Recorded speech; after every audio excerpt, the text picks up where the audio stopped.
मिनश्शैतानिर्रजीम बिस्मिल्लाहिर्रहमानिर्रहीम। Social media हमारे मुआशरे में बिल्कुल एक सराहियत कर चुका है, एक हिस्सा बन चुका है, बल्कि ये हमारे मुआशरे के असाब पे काबज़ हो चुका है। अगर आज बात की जाए कि सोशल मीडिया के बग़ैर, डिजिटल मीडिया के बग़ैर हम इससे अलग थलग होकर रह जाएं तो ये मुमकिन नहीं है। लेकिन बहरहाल जो चीज़ भी है उसके इसकी जो जिद्दत है और इसके जो फ़ायदे हैं उसके साथ साथ इसके नुकसानात भी हैं। अच्छा, अगर हम नुकसानात की तरफ जाएं तो वो भी बेशुमार हैं और इसके जो मुफीद असरात हैं बहरहाल वो बहुत ज़्यादा है। लेकिन हमारा मसला ये है कि शऊर की कमी की वजह से, अक़ल व फ़हम की कमी की वजह से हम बुराई की तरफ जल्दी चले जाते हैं और जो अच्छाई है उससे हम दूर होते जाते हैं। हमारा मौजू सेहत है। सेहत के मौजू पे एक वक़्त था कि लोग किताबों से और हुक्मा के पास बैठते थे, किताबें पढ़ते थे। आम तबीब को छोड़े आम अफराद जो थे वो भी तिब के हवाले से, तिब की मालूमात के हवाले से, मर्ज़ों के हवाले से, जड़ी बूटियों के हवाले से किताबों को पढ़ते थे और उससे एक नॉलेज हासिल करते थे। आज का सोशल मीडिया का दौर है। कोई भी चीज़ अगर आपके सामने आती है तो आप सबसे पहले क्या करते हैं, किताब सोशल मीडिया की तरफ राग़ब होते हैं, गूगल करते हैं और चीज़ निकल आती है, उसका मिजाज निकल आता है, उसके असरात और उसके असरात जो है वो निकल आते हैं, उसके अफ़ाल के बारे में सारी तफसील सामने आ जाती है। बल्कि बहुत सारे लोग जो हैं इस हवाले से बात करते नज़र आते हैं। हमारे सोशल मीडिया में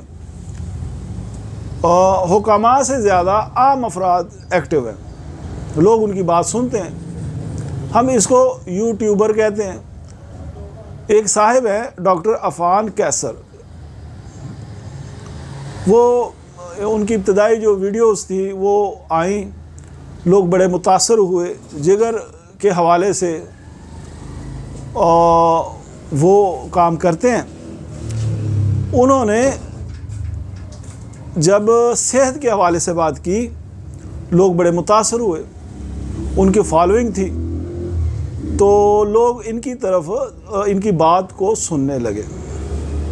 इसी तरह शहजाद बसरा हैं या डॉक्टर शहजाद बसरा हैं, उन्होंने मोरिंगा के हवाले से बात की तो बहुत ज़्यादा लोगों ने उसको पसंद किया और इस तरह वो मोरिंगा जो 200-250 रुपये किलो था, उसके जो पाउडर है, उसके जो पत्ते हैं उसका पाउडर, लेकिन फिर एक ट्रेंड बन गया। लेकिन इस ट्रेंड की इब्तदा मेरे ख़्याल में यही शहजाद बसरा साहब है। शहजाद बसरा साहब ने कहा कि ये मोरिंगा के जो पत्ते हैं, इसका जो पाउडर है, ये हमारे जिस्म के तमाम अमराज का इलाज है। मारूफ जो बीमारियां हैं उसका तो ये ख़त्मी इलाज कहा गया। इसको पता जन्नत का पौधा और क्या क्या कहा गया। इसी तरह आपको याद होगा कि सना मक्की के हवाले से बात कोरोना के दिनों में वायरल हुई एक बंदे की, और फिर सना मर्ज़ तो फ़ायदा हुआ या ना हुआ, लेकिन सना मक्की को पर लग गए। लोगों ने इससे बड़े पैसे कमाए। तो क्या वजह है? डॉक्टर अफान कैसर हो, शहजाद बसरा हो या और लोग जो हैं साहिब इल्म लोग हैं, पढ़े लिखे लोग हैं, तो इनकी गुफ्तगू के बाद अगर कोई मोरिंगा के पत्ते इस्तेमाल करता है, उसका पाउडर इस्तेमाल करता है, तो फिर तो बीमारियां ख़त्म हो जानी चाहिए।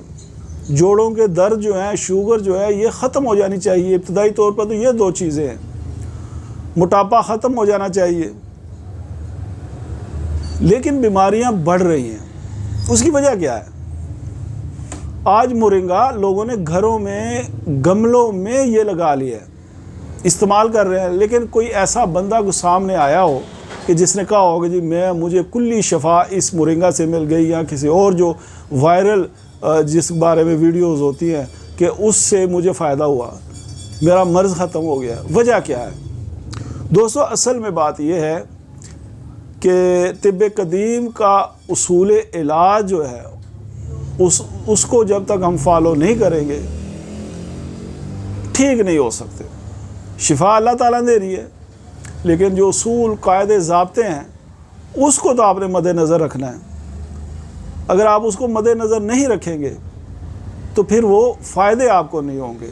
कानून जो है किसी मुल्क का कानून है, किसी इलाके का कानून है, जब तक आप उसको फॉलो नहीं करेंगे कंफर्टेबल नहीं होंगे।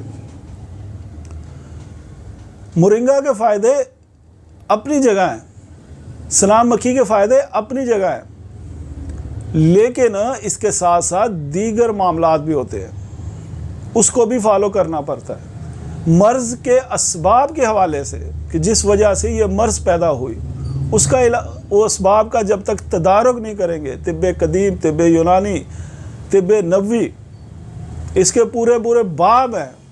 इलाज मुआलजा तो किताबों में आखिर में है। सबसे पहले असबाब मर्ज़ है, और फिर तदारुक है, फिर परहेज़ है, फिर इलाज है। तो ये सारे जितने यूट्यूबर्स हैं ये इलाज की बात इब्तिदा में कर लेते हैं और इख्तिताम में इनका इलाज भी होता है, लेकिन असबाब मर्ज़ पे बात नहीं करते जिस वजह से मर्ज़ पैदा हुई हो। अगर आपकी तबाही आपके खाने पीने से हुई है तो कौन सी दुनिया की ऐसी जड़ी बूटी है कि जनाब आप वो खा लेंगे और आपकी तबाही रुक जाएगी, और वो जिस सबब से आपकी तबाही हो रही है वो भी आप खा रहे हो। अगर आपको सर्दी से बुखार हो रहा हो तो आप बुखार की दवाई लें, दवाई खा लें, और फिर उसी सर्दी में आप चलते फिरते रहें, या ठंडे पानी से आपको नहाने से बुखार हो गया हो तो आप कहें मैं ठंडे पानी से नहाऊंगा भी और मेरा बुखार भी उतर जाए। इस तरह मुमकिन नहीं होता। ये किस्से कहानियाँ तो होती हैं, दिल को लुभाने के लिए ये बातें तो अच्छी होती हैं, लेकिन इलाज इस तरह नहीं होता। जब तक आप ठंडे पानी से परहेज़ नहीं करेंगे उस वक़्त तक दवाई के असरात जुज़वी तौर पर हो सकते हैं, लेकिन कुल वक्ती तौर पर नहीं हो सकते। तिब्बे यूनानी में इलाज के लिए मिजाज को अहमियत दी गई है। जड़ी बूटी का मिजाज, फिर मर्ज़ का मिजाज, उसका तयन किया गया, फिर अफराद का मिजाज, उसका तयन किया गया है, तयन किया गया है। उसके साथ साथ फिर ग़िज़ा का मिजाज, मौसमों का मिजाज, इलाके का मिजाज। हुकामाए किराम आज भी और उस वक़्त भी ये सारी चीज़ें मद्देनज़र रखते थे कि ये जो मरीज़ आया ये किस मौसम में आया, ये जो मरीज़ आया इसकी मर्ज़ की काज़ क्या है, वजह क्या है, असबाब क्या है। सबसे पहले वो असबाब को दूर करते हैं। उसके बाद महंगी दवाई नहीं, सस्ती चीज़ दारचीनी से, लौंग से, सना मक्की से, ज़ीरे से, सौंफ से, अदरक से, काली मिर्च से इसका इलाज करते हैं और करते थे।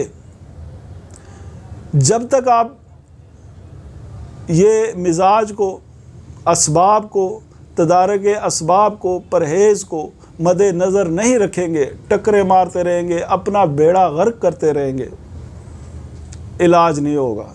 इलाज के लिए, और इलाज वो होता है, ये भी याद रखें, इलाज वो होता है कि अगर आपने कोई दवाई खाई है तो मर्ज़ ख़त्म हो जाए। ये इलाज नहीं है कि वक्ती तौर पर आपको आराम आ जाए। इलाज वो है कि यानी ना दुरुस्त को दुरुस्त कर दिया जाए। एक है मर्ज़ और एक है इलाज। एक है मर्ज़ और दूसरी क्या है, सेहत। अगर आप मरीज़ भी है, मेडिसिन खा रहे हैं और मरीज़ है तो फिर इलाज नहीं हुआ। इलाज वो होता है कि आपने मेडिसिन खाई, महीना खाई, 2 महीने खाई, 2 दिन खाई और आपका मर्ज़ दूर हो गया, दोबारा आपको दवाई खाने की ज़रूरत ना पड़ी।